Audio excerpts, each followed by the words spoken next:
მოახლოებული ზამთარი და საშეშე მერქნის მოპოვება იყო ერთ-ერთი განსახილველი საკითხი დღეს საკრებულოს ხდომაზე. საშეშე მერქნის მოპოვებასთან დაკავშირებულ პრობლემებზე ისაუბრა ციხისჯვრის დეპუტატმა თედორე ილიევმა.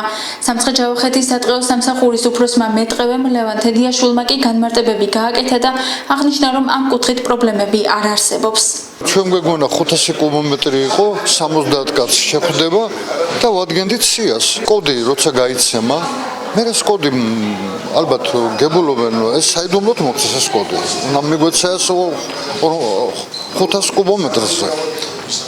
ეს კოდი ხომაც გაიგეს, ნინო წმინდამ, ახალქალაქმა და ეს ხომა ამ პერიოდში რაც ჩვენ 168 კუბომეტრი გამოვწერეთ, მოასწრეს 360 კილომეტრის გამოწერა.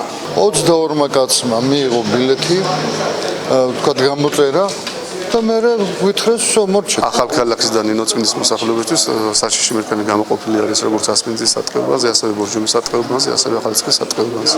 საქართველოს ნებისმიერ მოქალაქეს შეუძლია შიშით სარგებლობა. დანობრილი არის ტრეკაფები, უკვე გამოყოფილი არის ბორჯომის მოსახლეობისთვის, საშიშის და სამასალე მერქანის და შეუძლიათ ისარგებლონ უკვე ტრეკაფები გახსნილიათ და აითვისონ შეშავ.